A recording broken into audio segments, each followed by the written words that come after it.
रात गहरी हो चुकी थी। गांव की गलियों में सन्नाटा पसरा था। सिर्फ कहीं दूर से कुत्तों के भौंकने और झींगुरों की आवाजें सुनाई दे रही थीं। गली के मोड़ पर बनी एक छोटी सी चाय की दुकान कांपती हुई लालटेन की पीली रोशनी में जगमगा रही थी। लकड़ी की बेंच पर 2 आदमी बैठे थे। शिवा, तूने कभी उस पुराने पीपल के पेड़ के नीचे रात में रुककर देखा है? लोग कहते हैं कि वहाँ सफेद साड़ी वाली औरत दिखती है। कहते हैं वो औरत असल में उसी हवेली वाली है जिसकी बरसों पहले मौत हो गई थी। सुनने में आया है उसकी लाश कभी ढंग से दफन नहीं हुई और उसकी आत्मा भटकती रहती है। हाँ रे, एक बार मेरा चचेरा भाई उधर से देर रात गुजरा था। बोला कि जैसे किसी ने पीछे से उसका नाम पुकारा। मुड़कर देखा तो कोई नहीं, लेकिन पैरों के पास ठंडी हवा का झोंका आया था। उसके बाद कई दिनों तक बुखार में पड़ा रहा। लोग बातें बनाते हैं रामलाल, लेकिन गांव के ही रघुवीर को याद है ना? वही जो शराब पीकर उस हवेली में घुस गया था। सुबह लोगों ने उसे चौपाल के पास पाया, पूरा पागल हो गया था। अब तो 2 शब्द जोड़ने की भी हालत नहीं है उसकी। तो क्या तू मानता है कि भूत प्रेत सच में होते हैं? न मानूं तो क्या, आधी रात को गांव के बाहर वाले कुएं पर मत जाना। पता नहीं कौन सी परछाइयां खड़ी रहती हैं वहाँ। कई लोगों ने देखा है, औरत के रोने और बच्चे के हंसने की आवाजें एक साथ आती हैं। चाय की भाप और धुंधली रोशनी के बीच उनकी बातचीत लगातार गहराती जा रही थी। तभी अचानक कदमों की आहट सुनाई दी। दोनों सहमकर इधर उधर देखने लगे।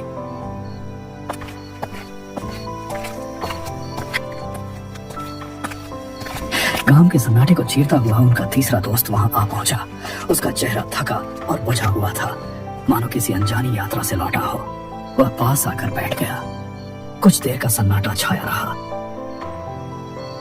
अरे तू आ गया, चल अब हॉल बनेगा। तू ही हमें कोई डरावनी कहानी सुना दे। तू तो हमेशा ऐसी कहानियां सुनाता है कि नींद उड़ जाती है। ठीक है, लेकिन ये कहानी मेरी अपनी नहीं है। ये मेरे एक दोस्त के साथ घटी थी और उसने मुझे सब कुछ वैसे ही बताया था। सच में? क्या हुआ था उसके साथ? वो कहता है एक रात वो अकेला घर लौट रहा था।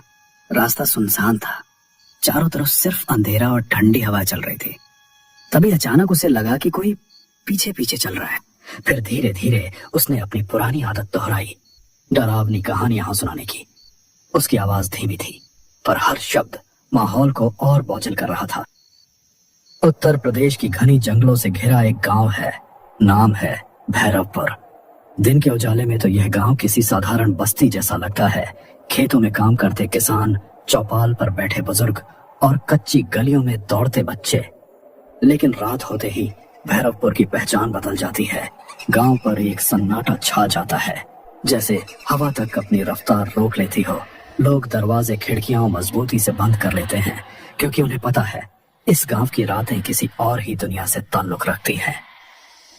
कहते हैं बरसों पहले इस गांव में एक ऐसी घटना हुई थी जिसका जिक्र आज भी फुसफुसाकर किया जाता है।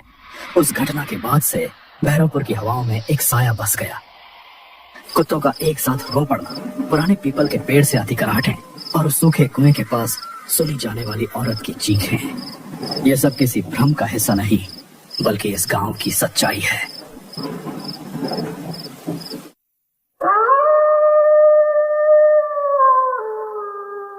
रात का वक्त था, लगभग 10:30 बज रहे थे।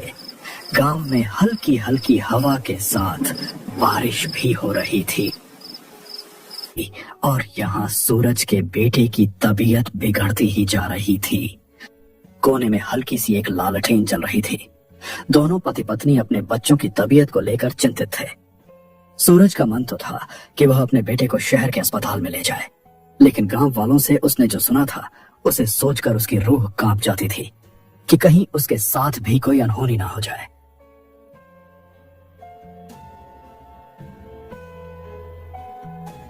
सुनिए जी, बाबू की हालत बिगड़ती जा रही है, कुछ कीजिए वरना देर हो जाएगी। हाँ, अब और रुकना ठीक नहीं। मैं बाबू को लेकर साइकिल से ही शहर के अस्पताल निकलता हूँ। अकेले? रात का वक्त है जी, रास्ता सुनसान है, मुझे बहुत डर लग रहा है। डर मुझे भी है, पर बाबू की जान से बढ़कर कुछ नहीं। चाहे रास्ता कैसा भी हो, मैं उसे शहर जरूर ले जाऊंगा। हिम्मत रखना। तुम घर पर बाबू की माँ बनकर दुआ करना, मैं बाबू का बाप बनकर हिम्मत दिखाऊंगा। भरोसा रखना, मैं बाबू को ठीक करके ही वापस लाऊंगा।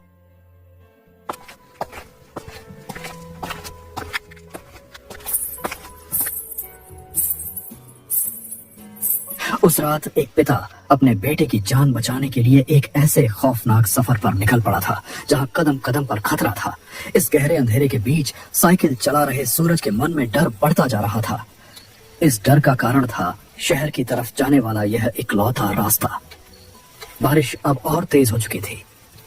बूंदें सूरज के चेहरे पर पड़कर जैसे उसे बार बार चेतावनी दे रही थीं, लेकिन उसके पास ठहरने का वक्त नहीं था। बेटे की सांसें भारी हो रही थीं।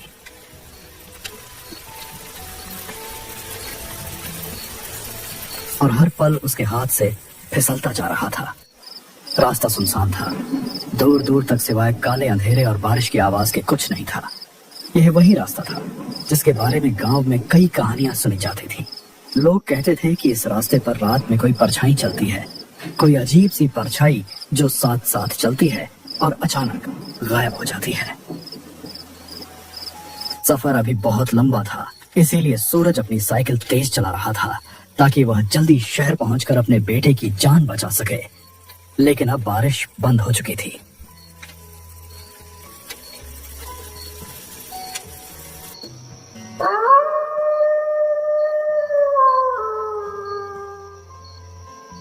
थोड़ी दूर आगे जाने पर सूरज को रास्ते में एक औरत बैठी हुई दिखाई दी। सूरज को यह देखकर बहुत आश्चर्य हुआ कि उसे रास्ते पर इतनी रात को कोई क्यों बैठा है।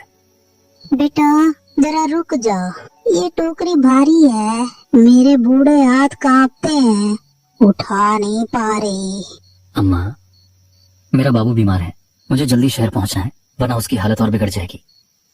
माफ करना अम्मा, अभी मेरे पास जरा भी वक्त नहीं है। अरे तू तो नेक लड़का लगता है, मेरी मदद कर दे बेटा, तेरे सिर पे दुआ रहेगी। ठीक है, आप अकेली हैं इतनी रात को। अच्छा बताइए कहाँ रखना है टोकरी, मैं उठा देता हूँ। सूरज टोकरी उठाने की कोशिश कर ही रहा था, तभी उसने देखा कि वहां तो कोई है ही नहीं। उसका दिल जोर जोर से धड़कने लगा। हे भगवान, ये मैंने क्या देखा? अभी तो यहीं खड़ी थी अम्मा, फिर अचानक कहाँ गई? नहीं नहीं, ये जगह ठीक नहीं है। डर और बेचैनी उसके चेहरे पर साफ झलक रही थी। वह तेजी से साइकिल पर चढ़ा और अंधेरे रास्ते में भागने लगा, लेकिन किस्मत जैसे उसका साथ छोड़ चुकी थी। मुझे यहाँ से निकलना होगा, बाबू की हालत और बिगड़ रही है, जल्दी शहर पहुंचना है।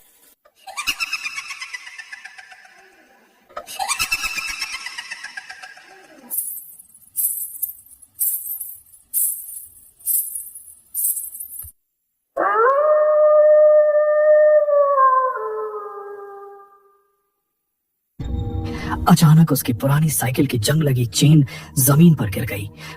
हे राम, ये क्या हो गया? अभी इस वक्त ही चेन गिरनी थी क्या? अगर मैं यहीं रुक गया तो पता नहीं क्या हो जाएगा।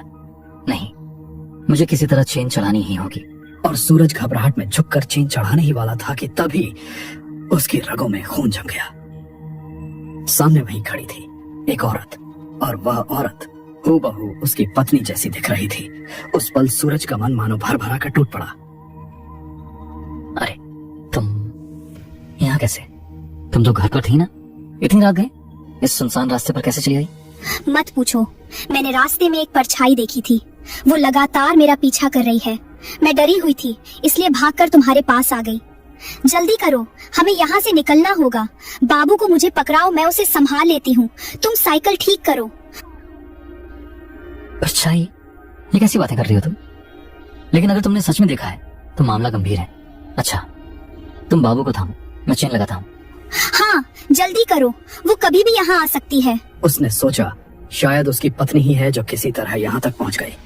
वह कुछ पूछने या सोचने की हालत में नहीं था। थकान, डर और बच्चे की बीमारी ने उसकी समझ को कुंद कर दिया था। उसने बिना शक किए अपने बीमार बेटे को उस औरत की बाहों में थमा दिया। सूरज जल्दी से साइकिल संभाल कर आगे बढ़ गया।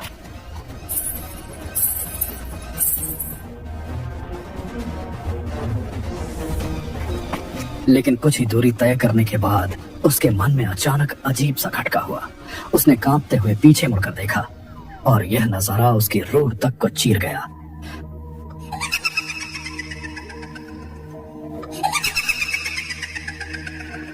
वहां उसकी पत्नी नहीं थी। सामने वही था जिससे गांव के बुजुर्ग हमेशा चेतावनी देते आए थे, छलावा। उसका असली भयानक रूप अब सामने था और उसकी पकड़ में सूरज का छोटा सा बाबू था। मेरे बाबू को छोड़ दे, ये मेरा बच्चा है। तू इसे क्यों ले आई? ओ माँ, मैंने तो तुझे अपनी पत्नी समझा था। आंसू बारिश के कतरों के साथ मिल गए और उसकी दौड़ती हुई सांसें पागलपन की हद तक तेज हो गईं। वह ठोकर खाता, गिरता, फिर उठता और भागता रहा। उसके सीने में सिर्फ एक ही बात थी, किसी भी तरह बाबू को बचाना है। डर अब भी था, लेकिन उस डर के नीचे छिपा पिता का हौसला कहीं ज्यादा बड़ा था। मेरा बाबू मुझे लौटा दे।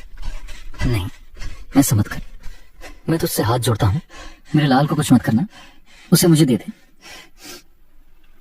सूरज बेतहाशा अंधेरे में अपने बच्चे को ढूंढ ही रहा था। उसके कदम कांप रहे थे, दिल की धड़कनें तेज होती जा रही थीं। तभी उसकी नजर सामने पड़ी। वहां टूटी फूटी पगडंडी के बीच वही चुड़ैल बैठी थी। उसकी गोद में वही बच्चा था जिसे सूरज अपनी जान से भी ज्यादा चाहता था।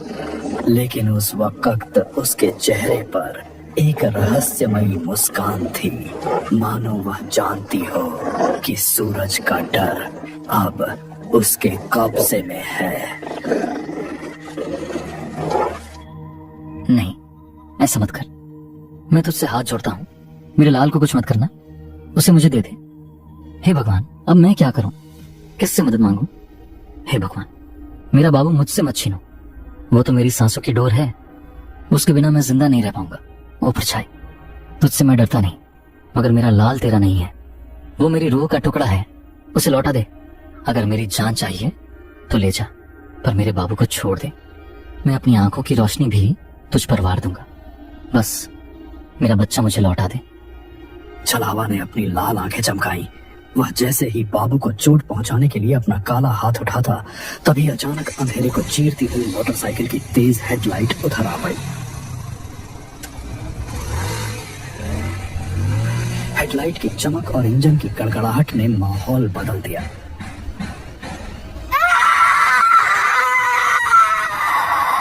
छलावा ने चीख मारी और अगले ही पल धुएं की तरह गायब हो गया। बाबू उसकी पकड़ से छूटकर जमीन पर गिर पड़ा। सूरज ने दौड़कर अपने लाल को उठा लिया, कांपते हाथों में उसे सीने से चिपका लिया और आंसुओं से उसका चेहरा भीग गया। आसमान से बरसती बूंदें अब उसे डरावनी नहीं लग रही थीं, बल्कि जैसे राहत का आशीर्वाद बनकर बरस रही थीं। अरे सूरज, ये तू यहाँ इस हालत में? और ये तेरी आंखें लाल क्यों हैं? भाई, तू सही समय पर आया, वरना मेरा बाबू, मेरा लाल मुझसे हमेशा के लिए छिन जाता। किसने छीना था? कौन था यहाँ? वो कोई औरत नहीं थी, वो तो छलावा था। उसी ने मेरी आंखों के सामने मेरी पत्नी का रूप बनाकर मुझे धोखा दिया और मेरे बाबू को लेकर भाग गया। भाई, मैं मर ही गया था डर से। ये तो तेरी बाइक की आवाज थी जिसने उसे भगा दिया, वरना मेरा सब कुछ खत्म हो जाता। छलावा? हे भगवान, मैं तो रास्ते में बस अंधेरे में कोई साया देख रहा था, तभी मैंने गाड़ी तेज कर दी। अच्छा हुआ जो मैं यही रुक गया। भाई, तूने आज मेरी जान नहीं बल्कि मेरी पूरी दुनिया बचा ली। तेरी ये मदद मैं जिंदगी भर नहीं भूल पाऊंगा। सूरज, घबरा मत, अब मैं हूँ ना। देख, बाबू सुरक्षित है। हम दोनों उसे लेकर तुरंत शहर चलेंगे। तुझे अकेले नहीं छोड़ूंगा। उस अंधेरी रात में सूरज की यह कहानी गांव के दिल में हमेशा के लिए दर्ज हो गई। एक बाप की जिसने छायाओं और छलावे से टकराकर अपनी संतान को बचा लिया। उस रात ने यह साबित कर दिया कि डर कितना भी गहरा क्यों ना हो, एक पिता का प्यार उससे कहीं ज्यादा मजबूत होता है।